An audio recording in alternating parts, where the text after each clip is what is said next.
Are you trying to change your name to Abraham? What's the situation? Do you guys want to be in the same room with Diamond and Fantana when they do their things? Naked is It always seems good like to you do. any. When they are busy making out, you are not going to be there to pull his. You can't help but love Diamond. Irregardless of his messy self, you can't help but love him.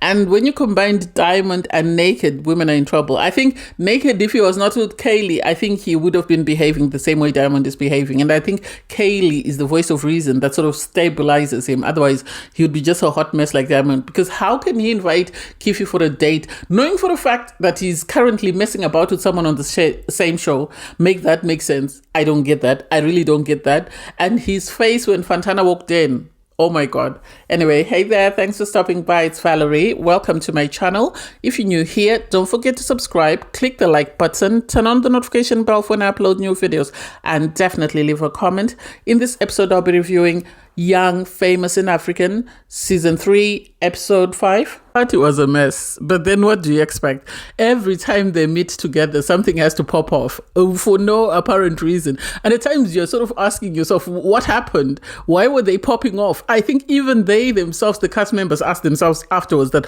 why did we pop off? So Nadia storms out, and I think this is a challenging time for Nadia, as I said in my previous review. I feel like they should have given her a timeout, but at the same time, if they give her a timeout, then she's got a lot of time to think and reflect on everything that's happened to her. And that might not be healthy for her if she's not yet ready to process. So I get her sort of needing to be busy, but at the same time, she's constantly triggered by anything that sort of doesn't align with what she thinks. And this situation, I think she blew it way out of proportion. I think, yes, Diamond needed to be called out, but I think she should either have pulled him aside the way Swanky did, or she should have just left it for a later date and arranged a sit down with the two of them. Maybe then Diamond would have been more receptive to a conversation. Otherwise, it was very embarrassing because Inie Edo is new to the group, so everybody's coming together and she's sort of getting to know everyone. And for something like this to happen, I think it wasn't the time. For Swanky to pull Diamond aside and say to him, if you're planning on having a baby with Fantana, you need to go to Ghana and you need to sit down with her family. That Diamond comes across to me as someone who's very rebellious. If you tell him go left, he'll go right just to prove to you that I'm not going to listen to you. That's the way he comes across. He's not someone who is going to listen to say, oh, why am I going left? What are we looking for? Blah. No, he's just going to go right just because he wants to show you don't control me. And I think this is the situation with him. Does he like Fantana? I think he does. But does he also like his girlfriend, his artist back home? Yes, he does. And because of the money and the influence and the fact that he's so used to people saying yes to him, I think this is why there's this problem. I think Swanky should have just said to him, I am concerned that, Fantana has just told me that she might be pregnant. And it's concerning to me because I sort of was the person who vouched for her when she came here with her family. My concern is, how do I face her family if she is pregnant? Because I promised to keep her out of trouble. I don't know what's the plan or what is the next move if she does turn out to be pregnant. I think this is what he should have said. Instead of telling Diamond, you need to go to Ghana, Diamond is not going to listen to that. He is not going to listen to that. So you have Inie sitting right opposite Naked and Kaylee, and they're having a back and forth and conversations, and then Inie steps in it. She asks, so are the two of you married? And it's like, Inie, they're not married. Annie would have debriefed you before you came in. There's no way you'd have come in blind. So you must know who is who and what's going on with every person. So for you to ask that question, it makes me wonder, did the producers ask her to sort of say, can you bring up this topic? Or did she just decide to sort of jump in it? Naked was not expecting it from Inie. And all of them have been very respectful to Inie because of her title. Inie is still doing movies. She's doing a lot of Netflix movies. She's doing a lot of movies that are sort of being shown in movie houses in Nigeria. So they are aware of who she is and sort of the clout she brings to the show. So they were trying to be respectful, but her sort of jumping in head first and sort of confronting a topic that Naked is always dodging left, right, and center. Oh my God, I was here for it. Because Naked has been able, since season 1, to sort of swerve this question about marriage. He always blames his 2 failed marriages. And so he's managed to get Kaylee to move in with him and give him wife benefits on a girlfriend title. And I don't don't think he's going to ever sort of change his ways, even though he gave her a promise ring for a proposal. Unless Kaylee sort of sets boundaries with him, he's never going to do anything. At the start, when she sort of was debating moving in, I have an opinion that she should have said to him, no, I'm not going to move in. Let's take a break and let's see if we really can do without each other or whether we want to commit to one another. For him to say, well, if the relationship doesn't succeed, that's fine. It's like, how can you say that to someone that you claim to love? How can you say that to someone you're living with? Seriously. You have Fantana and Diamond after the conversation with Swanky. Everybody's left, and she goes and she does a pregnancy test. The pregnancy test comes back as negative, and Diamond is feeling some sort of way. I think he likes Fantana. I think he wants to secure Fantana without securing Fantana. And I think in his head, he feels like if he impregnates her, then they're bound together till eternity, because at the end of the day she's going to need him, so he can come and go as he pleases in her life and she won't sort of say no to him, because there's no other reason why he was upset. There is no other reason why he was upset that she's not pregnant. Now he can sort of do what Swanky told him to do if he really wants her to be pregnant for him. So you have Shakib meet up with Louis. Louis, I really empathize with him ever since he came in season 2, because he revealed that his family, he has no contact because he was banished after he had sex with someone on Big Brother Africa. So they said he was an embarrassment because of he did that on TV. So to see him sort of meet up with Shakib, and he sort of wanted to catch up with Shakib, I was surprised because the last time we saw them, when Louis created an event, there was that fallout about him hugging Zari for too long. So I didn't expect them to have a sit down with Shakib and just be checking in on one another. So they're checking in. He's asking, Shakib, what happened? I saw you and Zari go outside with Diamond. And then Shakib brings up, Diamond had said Zari had asked him, to have a baby with him via surrogacy. And so Louis was right to be taken aback, because he sort of asked, how did it come about, that topic? And then he realized that no, Shakib is the one who had asked the question. This is why Diamond had answered. And so it was nice to sort of see them console one another. And I think Louis is trying not to say anything about his family, because you had Shakib ask him, how are you? What's wrong with you? What's going on with you? And he sort of brought up his issues with his family, but then quickly sort of swerved away from that and sort of was able to sort of just leave it at that. And they agreed to meet up again. And it was nice to see them bond, but I think Louis needs a lot of TLC, and it's sad that there's a lot of chaos in the group. And the person who used to look after him the most, Kanye, is not around to sort of look after him. I know he was friends with Zari last season, but I wish they would just check in on him and just, make sure he's okay, because he seems to be struggling with his family situation, and they are the family that he has. And so I hope they check in on him, just like Kanye checked in on Nadia. That would be nice. You have Fantana meet up with Swanky and Nadia, and then she reveals to them that, she understands they're both disappointed and they're both upset. She's not pregnant, and she also explains why she was being cordial with Diamond. And sort of hearing her explanation, Nadia was able to understand and appreciate where, Fantana was coming from. I wish Fantana had also asked Nadia to have a conversation with Diamond and just sort of iron out whatever issues they had, because Diamond felt some type of way, because in his confessional, he actually looked at the camera and whoever was behind the camera to tell them that what Nadia did, he didn't appreciate. So hopefully Fantana, now that she's not pregnant, she's able to sort of iron out the differences between, Nadia and Diamond, because they really were very good friends. Swanky was excited. He was dancing around, and it was really cute to see them and see them in a peaceful place where there's no shouting or screaming. You have Zari and Shakib. So Shakib is going to a guy's event, and Zari is going to drop him off. And so on the way to drop him off, I think Zari wanted to know who the guys were going to be, who were going to be at this event. So she started asking who else is there, and Shakib gave a rundown but didn't say Diamond's name. And eventually Zari had to ask, is Diamond going to be there? And this set him off. And so for her to say it's your insecurity, I don't think that's the word she should be using because it might be taken the wrong way by her husband. I wish there was a way of addressing this because it seems Diamond is the elephant in the room that they are constantly sort of tackling and they're not able to sort of overcome that. And I don't know how this can ever be resolved, especially if they have to attend events together for the show. They have to film together. So it's a matter of, maybe Zari and Diamond actually sitting down and sort of agreeing on what is acceptable and what is not acceptable, and bringing their partners in to also discuss what is acceptable and what is not acceptable, because they're going to be in each other's lives, and everybody, I think, in the relationships understand that they have children, they're going to be in each other's lives, and at times they are familiar, they've been around each other for too long that at times what everyone else might see as inappropriate, this is what they've always done, and they themselves might have a blind spot and not be able to see this. So it's going to be challenging because you see when Shakib gets out of the car, he's very upset and it's like, wow, I wish they didn't end like that. I wish they didn't end their conversation like that. I wish they had a moment to just sort of decompress and then sort of reach an understanding and then move on before he goes to meet the guys, because now he's going in there, he's already hot from his argument with his wife, and if anything goes wrong, it's about to set him off.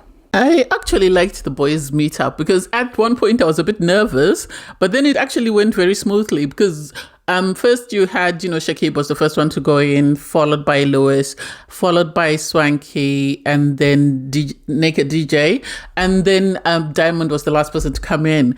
And when he came in, it's like, Swanky, why? This is the problem.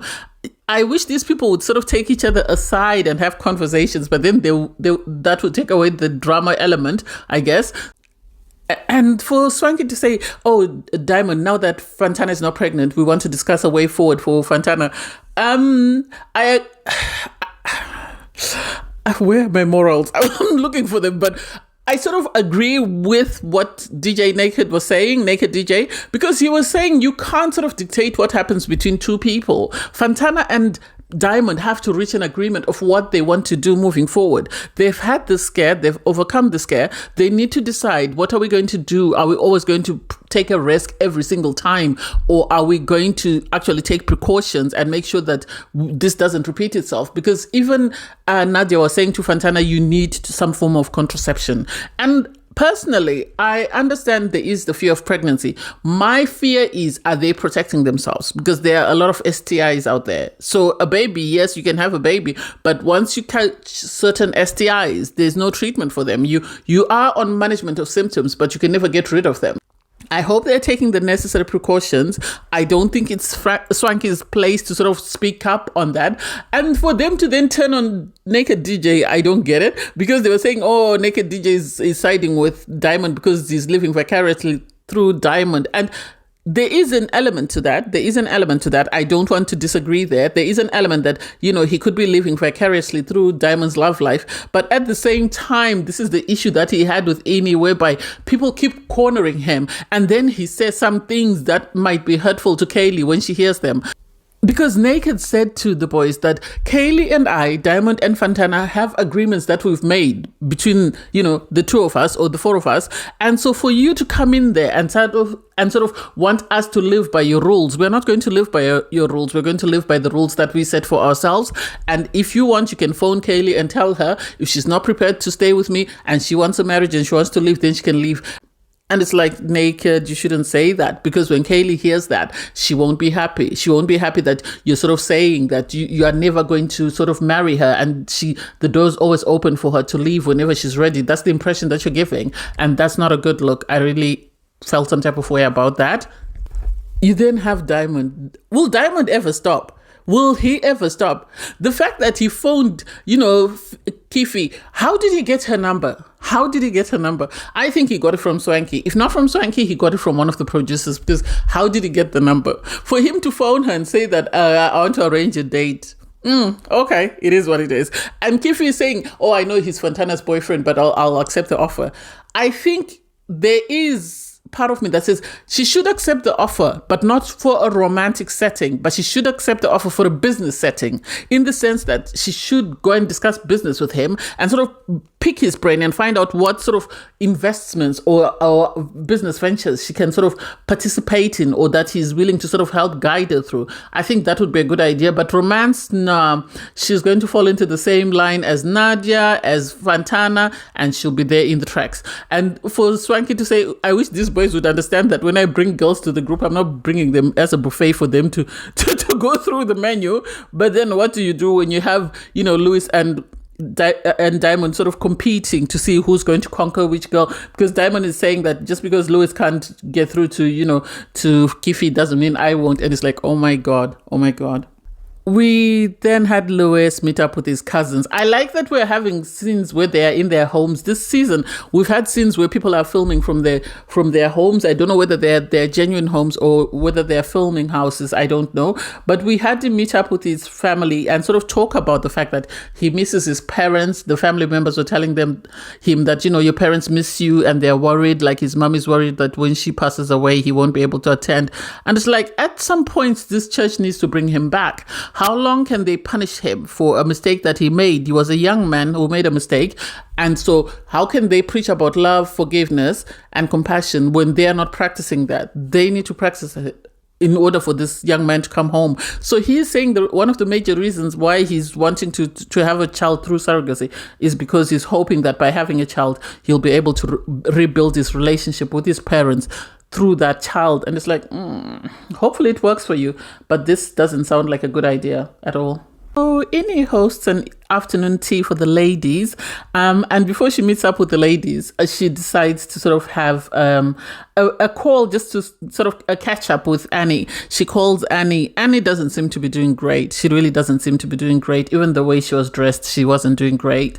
So they sort of catch up and they start talking, and Annie is sort of trying to sort of, I think she was taken unaware when Inie started asking what's going on, how are your relationships with the rest of the group, because everybody keeps saying Annie, so I want to find out what's going on.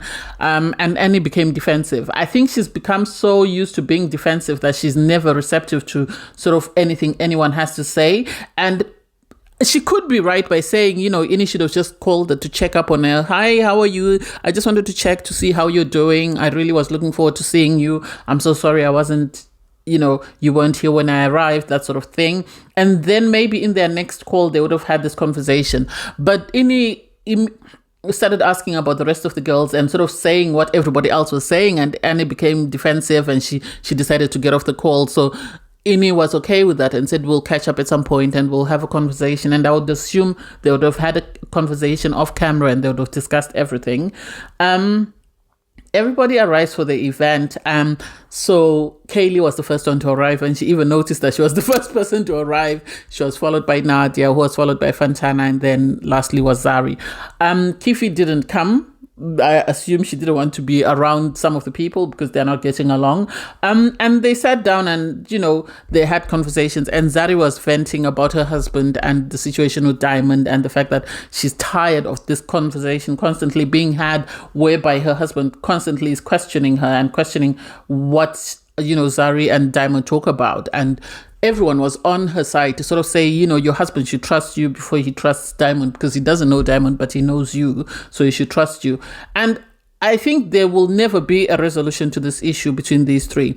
This is why I said in my previous review that I wish their first meetup, when Shakib met Diamond, Zari had been there to mediate, because then Diamond would never have said some of the things that he said, because now they're stuck in her husband's head and it's going to be very difficult for her to sort of prove herself right. And so it was a cute tea. There was no screaming and shouting, which was good. They did bring up Annie, but they were sort of quickly moved away from that, because you had Zari sort of say, I left Diamond because he couldn't be satisfied with one person, and I wish, Annie would do the same. And it's like, no, I don't think this is the time. I think Annie's going through something. We all don't know what she's going through, but I don't think this is the time for you to be bringing up Annie and sort of what she's going through. The next day, you have Kefi, she's at home, and Nadia turns up just to check up on her because Kefi didn't come to the ladies' event. And she sort of vented that she felt some type of way because she didn't like the way Zari spoke to her and the fact that Zari was questioning her marriage. And Nadia was trying to be political, in my opinion. She was trying to be political because she was saying that at times Zari comes across mean when she doesn't mean to be mean. And so you have to understand that. And for me, I found it a bit hypocritical because at the ladies' tea, Nadia was saying, because Annie said Annie could be going through something, so we need to give her grace. But Nadia said, no, we can't give someone grace just because they're going through something. Someone has to be nice in order for you to give them grace.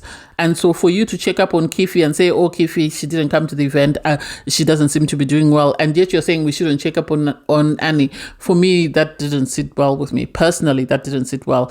I wish she hadn't made that comment because Nadia's a nice person, but she's been going through a lot and she hasn't been the nicest to her friends in the group. So I wish she had afforded the same grace that someone like Annie afforded her when she was having a go at her. And Annie said, Nadia's going through a lot, so I'm going to leave it for now. So I wish she had just taken on board what Inie was saying and sort of moved on with that. So you have Lewis invite to his home Kaylee and Inie, and I was a bit nervous because the conversation at one point seemed like it was going left because they got there, they were very cordial, they were very nice to one another, but Inie had her back up because of the surrogacy issue. So once they sat down, Lewis asked her about surrogacy, and Inie actually went, oh, surrogacy again, because I think she thought he was trying to be messy or shady.